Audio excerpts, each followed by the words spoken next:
저녁 7시 경기도 수원의 한 아파트 거실. 62세 박철수 씨가 평소와 같이 TV 리모컨을 들고 뉴스 채널을 돌리고 있다.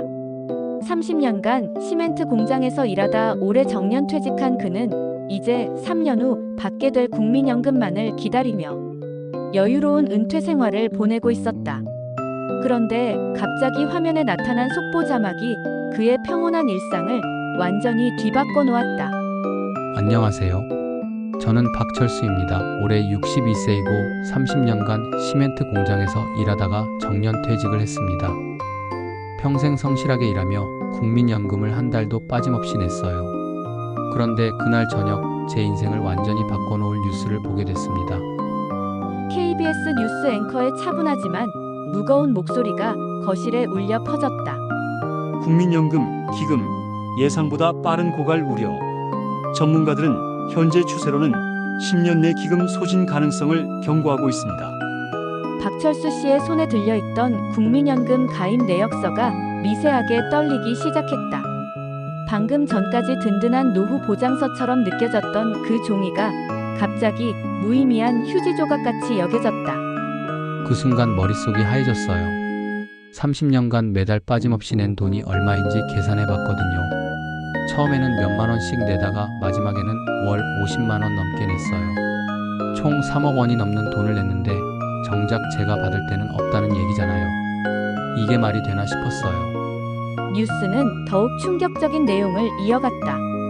기자가 전문가와의 인터뷰를 통해 설명하는 내용에 따르면 저출산 고령화로 인해 연금을 내는 사람은 줄어들고 받는 사람은 늘어나는 구조적 문제가 심각하다는 것이었다. 특히 현재 60대 초반인 사람들이 연금을 받기 시작할 무렵이 가장 위험한 시기라고 했다. 박철수 씨는 바로 그 연령대였다. 기자가 현재 60대 초반 분들이 가장 위험한 상황이라고 하는데 그게 바로 저잖아요. 3년 후면 연금을 받기 시작할 나이인데 그때쯤 되면 기금이 바닥나거나 크게 줄어들 수 있다는 거였어요. 정말 어이가 없더라고요. 하필 제가 받을 때 없어진다니요. 더욱 화가 난 건 그동안 정부에서 했던 홍보들이었다. 국민연금으로 든든한 노후를, 평생 안심, 국민연금 같은 광고들을 수없이 봤는데 그것들이 모두 거짓말이었다는 생각이 들었다. 박철수 씨는 그 광고들을 믿고 다른 노후 준비는 소홀히 했던 자신을 자책하기 시작했다. TV에서 나오는 국민연금 광고를 보면서 안심했던 기억이 나요. 아, 우리나라는 이런 제도가 있어서 다행이다. 노후 걱정은 안 해도 되겠구나 생각했거든요. 그래서 개인연금 같은 다른 상품들은 별로 관심도 없었어요. 국민연금이면 충분할 거라고 믿었으니까요. 옆방에서 설거지를 하던 아내 순희 씨가 남편의 갑작스러운 침묵을 이상하게 여기며 거실로 나왔다. TV 화면을 보더니 얼굴이 하얗게 질렸다. 여보, 이게 무슨 소리야? 우리 연금도 못 받는다는 거야? 순희 씨의 목소리는 떨리고 있었다. 그들 부부에게 국민연금은 유일한 노후 대비책이었기 때문이다. 아내도 완전히 당황했어요. 저희는 자녀들 결혼 지원하고 집 사주느라 저축이 별로 없거든요. 퇴직금도 얼마 안 되고요. 그래서 국민연금이 저희 노후의 전부였어요. 그런데 그것마저 불안해지니까 정말 막막했죠. 뉴스에서는 정부 관계자가 나와서 국민들의 우려를 잘 알고 있으며 제도 개선을 통해 지속 가능성을 확보하겠다고 말했지만 박철수 씨에게는 공허한 말로 들릴 뿐이었다. 구체적인 대안도 없이 하는 막연한 약속처럼 느껴졌다. 더군다나 제도 개선이라는 말이 결국 보험료는 더 내고 급여는 덜 받는다는 뜻일 수도 있다는 생각이 들었다. 정부에서 나온 사람이 제도 개선을 하겠다고 하는데 그게 뭔지 구체적으로 말하지 않더라고요. 아마 우리한테 불리한 방향으로 바뀔 것 같다는 생각이 들었어요. 보험료는 더 내게 하고 받는 나이는 늦추고 받는 금액은 줄이고 그런 식으로 말이에요. 그날 밤 박철수 씨는 잠을 이룰 수 없었다. 30년간 쌓아온 믿음이 하루아침에 무너지는 것 같았다. 침대에 누워서도 계속 뉴스 내용이 머릿속을 맴돌았다. 10년 내 기금 소진, 현재 60대 초반이 가장 위험, 제도 개선 불가피 같은 단어들이 끊임없이 떠올랐다. 그날 밤에 정말 한잠도 못 잤어요. 평생 믿고 살아온 게 하루아침에 무너지는 기분이었거든요. 30년간 성실하게 낸 게 허실이 될 수도 있다는 생각에 정말 억울하고 화가 났어요. 그리고 앞으로 어떻게 살아야 할지 막막하기도 했고요. 다음 날 아침 식사 시간, 부부는 서로 말이 없었다. 평소 같으면 오늘 할 일이나 뉴스 이야기라도 하는 시간이었지만 그날은 둘 다 무거운 표정으로 조용히 밥만 먹었다. 30년간 함께 살아온 부부였지만 이런 절망적인 상황에서 무슨 말을 해야 할지 모르겠다는 듯이 침묵만이 흘렀다. 아침에 아내하고 밥을 먹는데 둘 다 말이 없더라고요. 평소 같으면 오늘 뭐 할 거냐, 날씨가 어떻냐 이런 얘기라도 하는데 그날은 정말 조용했어요. 아내도 저와 같은 생각을 하고 있다는 걸 알 수 있었죠. 이제 어떻게 하지? 하는 걱정 말이에요. 다음 날 오전, 박철수 씨는 책상 서랍에서 그동안 모아둔 국민연금 관련 서류들을 꺼내 정리하기 시작했다. 30년간 받아온 가입 내역서, 예상 급여액 안내서, 연금 상담 기록 등이 수북이 쌓여 있었다. 하나하나 들여다보면서 자신이 얼마나 성실하게 납부해 왔는지를 다시 한번 확인했다. 서류들을 보면서 정말 감회가 새로웠어요. 1993년부터 시작해서 2023년까지 30년간 한 번도 빠뜨린 적이 없었거든요. 처음에는 월 2만 원 정도 내다가 나중에는 50만 원 넘게 냈어요. 물가 인상을 감안해도 정말 많은 돈이었죠. 그런데 이제 와서 못 받을 수도 있다니 정말 어이가 없었어요. 특히 마음이 아픈 건 몇 년 전 받았던 예상 급여액 안내서였다. 65세부터 매월 140만 원 정도를 받을 수 있다고 나와 있었는데 그때는 그 금액으로 아내와 함께 소박하게 살 수 있을 거라고 계획했었다. 큰 병만 생기지 않으면 자녀들에게 부담도 주지 않을 수 있을 거라고 생각했다. 몇 년 전에 연금공단에서 온 예상 급여액을 보고 정말 안심했었어요. 아, 이 정도면 아내와 둘이서 검소하게 살 수 있겠구나 싶었거든요. 집은 이미 있으니까 관리비, 생활비, 병원비 정도만 있으면 되니까요. 그런데 이제 그 계획이 다 무너진 거예요. 박철수 씨가 가장 후회하는 건 다른 노후 준비를 소홀히 했다는 점이었다. 몇 년 전 은행에서 개인연금 가입을 권유받았을 때도 국민연금만으로도 충분하다며 거절했었다. 또 주식이나 부동산 투자도 위험하다는 이유로 피했었다. 국민연금만 믿고 있으면 된다고 생각했기 때문이다. 5년 전쯤에 은행에서 개인연금 들어보라고 권하더라고요. 그때 저는 국민연금 받으면 충분하다. 굳이 추가로 낼 필요 없다고 했어요. 주변에서 주식 투자해보라는 사람들도 있었는데 나는 안전한 게 좋다. 국민연금만으로도 충분하다고 했죠. 지금 생각해보니까 정말 어리석었어요. 아내 순희 씨와 함께 앞으로의 계획을 다시 세워봤지만 마땅한 대안이 없었다. 이미 62세인 나이에 새로운 수입원을 찾기도 어렵고 그렇다고 자녀들에게 부담을 주고 싶지도 않았다. 퇴직금과 적은 예금만으로는 2030년의 노후를 버티기 어려웠다. 아내하고 앉아서 계산해봤어요. 퇴직금 5천만 원, 예금 3천만 원, 이게 저희가 가진 전부예요. 국민연금 없이 이 돈만으로 얼마나 버틸 수 있을까 생각해보니까 정말 막막하더라고요. 아껴 써도 10년이 한계일 것 같았어요. 순희 씨도 마음이 복잡했다. 남편이 30년간 성실하게 일한 대가가 이런 불안감뿐이라는 현실이 너무 가혹하게 느껴졌다. 주변의 다른 또래 부부들도 비슷한 상황일 텐데 모두들 어떻게 이 문제를 해결할 수 있을지 답답했다. 아내가 당신이 뭘 잘못한 게 있다고 이런 걱정을 해야 하냐고 하면서 화를 내더라고요. 평생 성실하게 일했는데 노후에 이런 불안감을 느껴야 하는 게 말이 되냐고요. 저도 그런 아내 마음이 이해됐어요. 정말 억울했거든요. 그날 오후 박철수 씨는 인터넷을 통해 국민연금 관련 자료들을 찾아봤다. 전문가들의 분석, 정부의 대응 방안, 외국 사례 등을 읽어봤지만 읽을수록 상황이 심각하다는 것만 확인됐다. 특히 젊은 세대들은 이미 몇 년 전부터 국민연금을 불신하고 다른 준비를 하고 있다는 기사를 보고 충격을 받았다. 인터넷으로 자료를 찾아보니까 젊은 사람들은 벌써 몇 년 전부터 국민연금은 기대하지 말자는 분위기였더라고요. 온라인 커뮤니티에서는 국민연금은 세금이다. 어차피 못 받을 거니까. 다른 준비를 하자 이런 얘기들이 많았어요. 젊은 사람들이 더 현실적이었던 거죠. 특히 충격적이었던 건 3040대들이 이미 개인연금, 주식, 부동산 등 다양한 방법으로 노후를 준비하고 있다는 사실이었다. 국민연금에만 의존하지 않고 여러 가지 안전장치를 만들어 놓고 있었다. 반면 박철수 씨 같은 5060대는 국민연금에만 의존해왔던 것이 현실이었다. 젊은 세대들은 정말 똑똑하더라고요. 국민연금 하나만 믿지 않고 여러 가지 방법으로 분산해서 준비하고 있었어요. 반면에 저희 세대는 너무 순진했던 것 같아요. 정부 말만 믿고 다른 준비는 안 했으니까요. 저녁 식사 후 박철수 씨는 큰아들에게 전화를 걸어 상황을 이야기했다.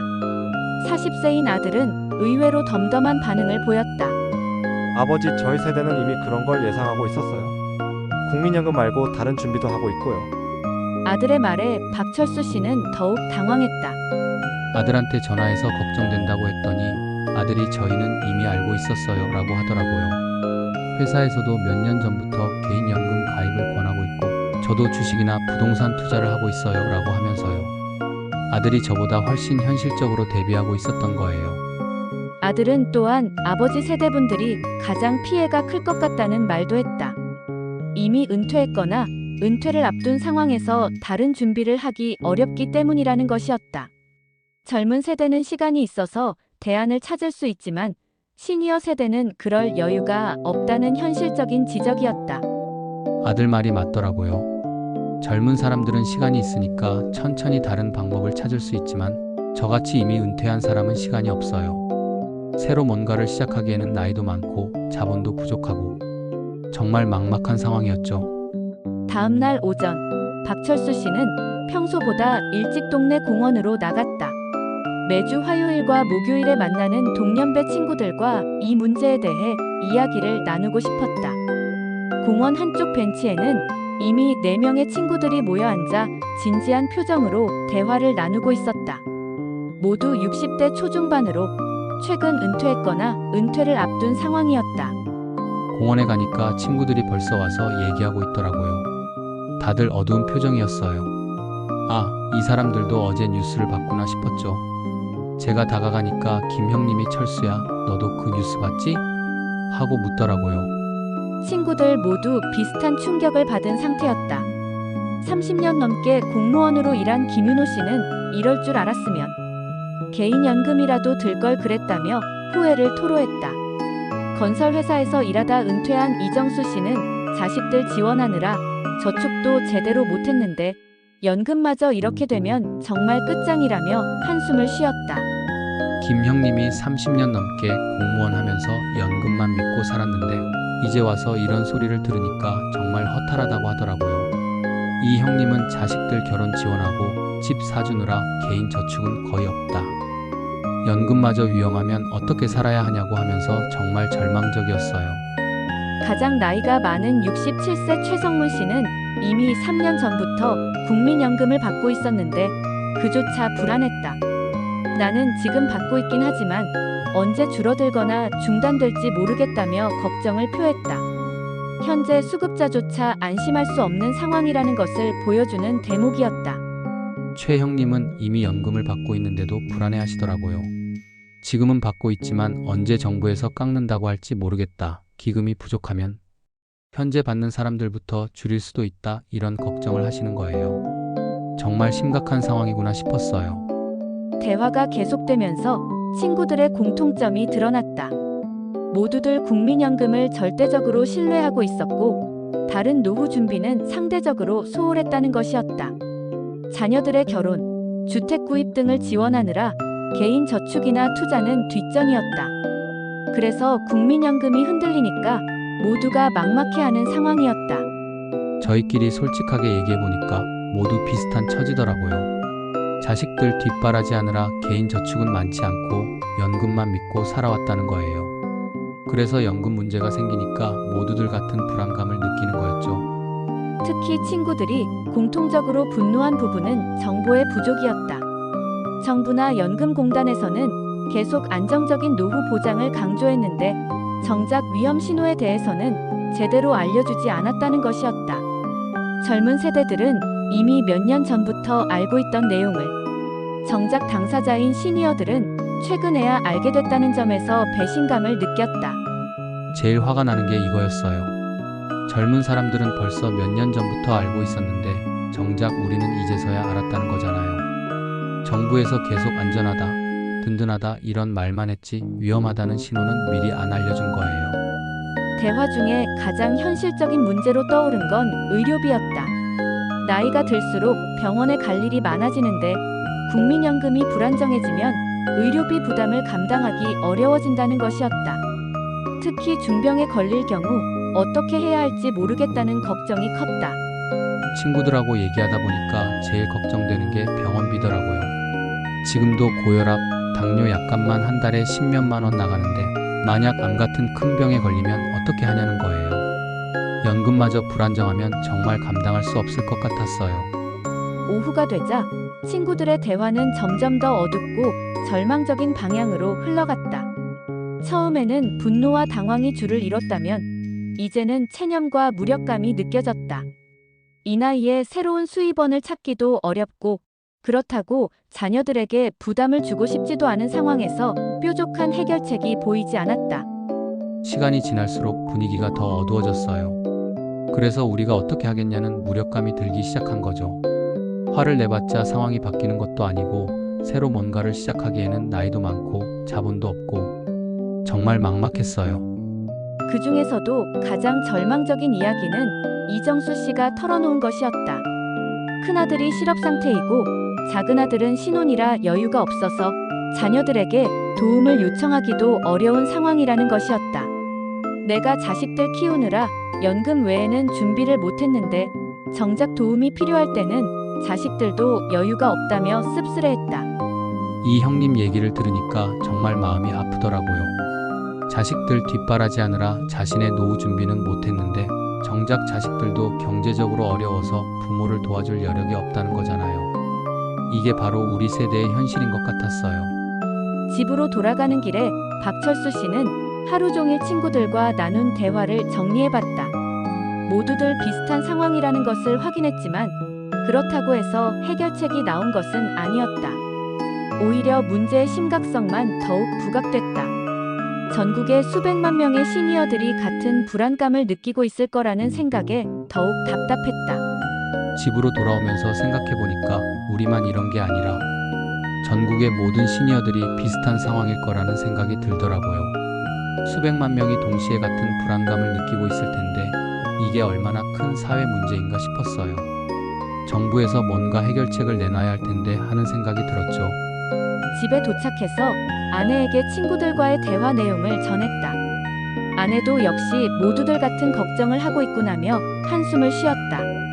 하지만 동시에 그럼 정부에서도 이 문제를 방치할 수는 없을 거 아니야? 뭔가 대책을 세우지 않겠어? 라며 희망적인 관측도 내비쳤다. 아내가 모든 시니어들이 이런 상황이면 정부에서도 가만히 있을 수는 없을 거야. 선거도 있고 하니까 뭔가 대책을 세우지 않겠어? 라고 하더라고요. 저도 그런 희망을 가져보려고 했지만 솔직히 확신이 서지 않았어요. 그날 저녁 뉴스에서는 국민연금 관련 후속 보도가 나왔다. 시민들의 반응을 취재한 내용이었는데 박철수 씨와 친구들이 느꼈던 불안감과 분노가 그대로 나타나 있었다. 60대 시니어들의 인터뷰에서는 평생 성실하게 낸 돈인데 이럴 수 있나? 정부를 믿고 살았는데 배신당한 기분이라는 말들이 나왔다. 뉴스에서 다른 시니어 분들 인터뷰를 보니까 저희와 똑같은 얘기를 하시더라고요. 평생 성실하게 냈는데 정부를 믿었는데 배신당했다는 말씀들이요. 아, 정말 모든 시니어들이 같은 마음이구나 싶었어요. 며칠간의 혼란과 불안 끝에 박철수 씨는 중요한 결정을 내렸다. 국민연금에만 의존할 수 없다면 다른 방법을 찾아보자는 것이었다. 비록 62세라는 늦은 나이지만 아직 포기하기에는 이르다고 생각했다. 그는 아들에게서 빌린 노트북을 켜고 시니어를 위한 다양한 정보를 검색하기 시작했다. 며칠 동안 고민하다가 결정했어요. 이렇게 불안해하고만 있을 수는 없겠다고요. 늦었지만 지금이라도 뭔가 해보자 싶었어요. 아들한테 노트북 좀 빌려달라고 해서 인터넷으로 여러 가지 알아보기 시작했죠. 처음에는 컴퓨터 사용이 서툴러서 고생했지만 차츰 익숙해지면서 다양한 정보를 찾을 수 있었다. 시니어 재취업 프로그램, 정부 지원 정책, 소규모 창업 아이템, 부업 기회 등 생각보다 많은 선택지가 있다는 것을 알게 됐다. 특히 경험을 살린 컨설팅이나 멘토링 같은 일자리가 늘어나고 있다는 사실이 희망적이었다. 인터넷으로 찾아보니까 60대도 할 수 있는 일들이 꽤 많더라고요. 시니어 재취업 프로그램도 있고 정부에서 지원하는 창업 프로그램도 있고요. 특히 제가 30년간 시멘트 공장에서 일한 경험을 살린 컨설팅 같은 일도 가능할 것 같았어요.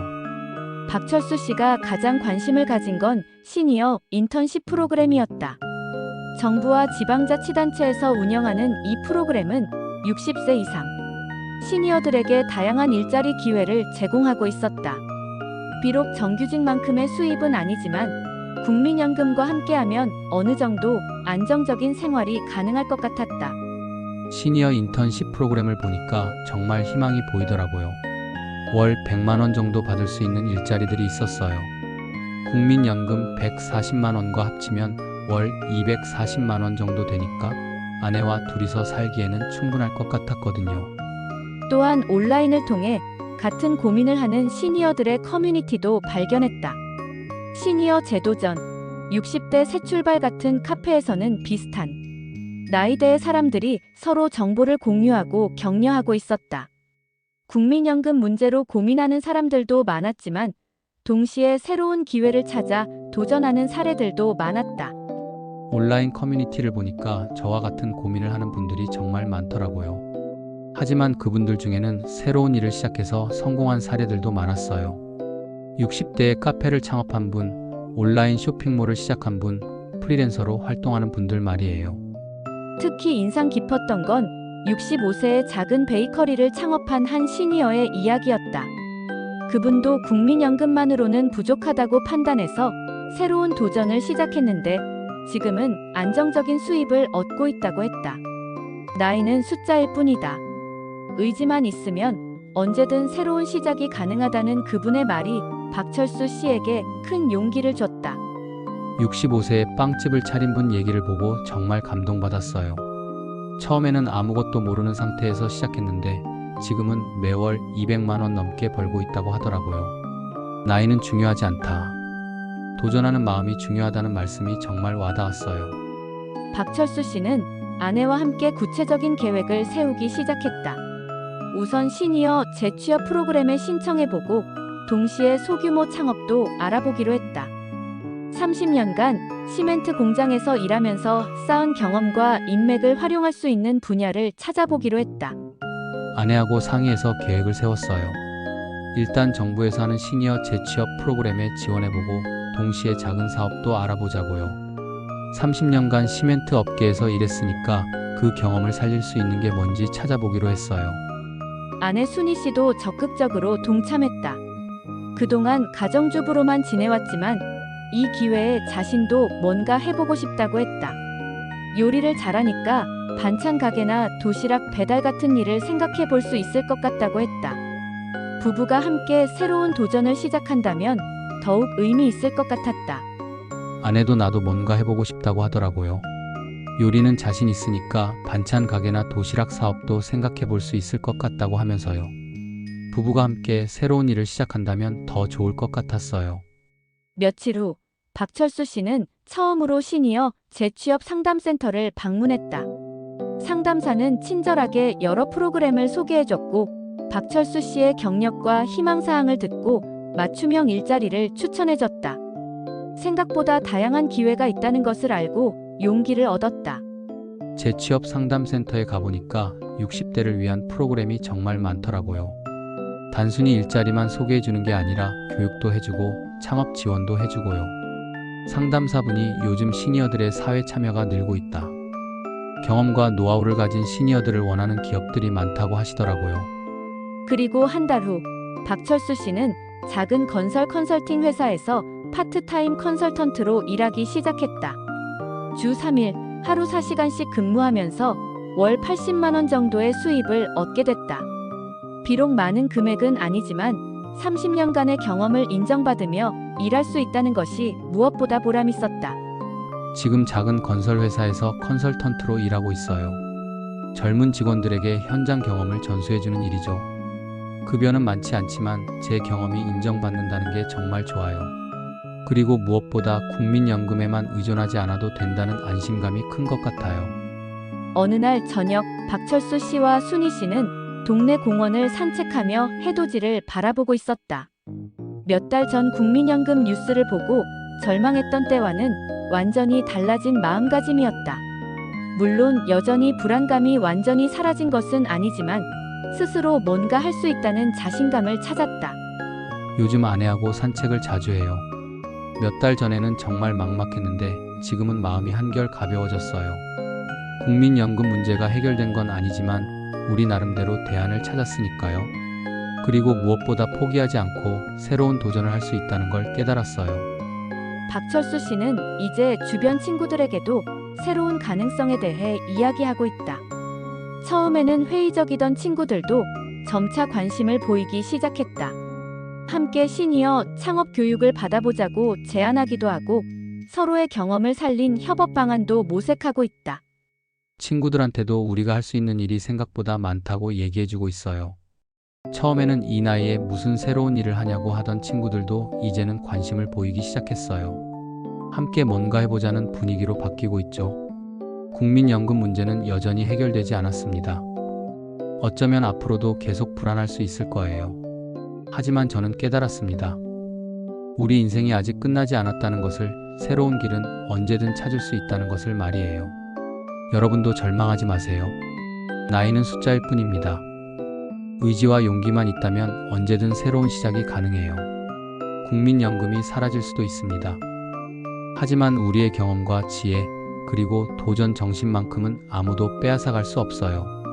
저는 이제 국민연금에만 의존하지 않습니다. 제 손으로 직접 미래를 만들어가고 있어요. 여러분도 할 수 있습니다. 포기하지 마세요. 우리의 인생은 아직 끝나지 않았습니다. 오늘 김철수 씨의 이야기, 여러분도 많이 공감되셨나요? 우리 모두에게 닥칠 수 있는 이야기이기에 더 공감이 되었을 겁니다.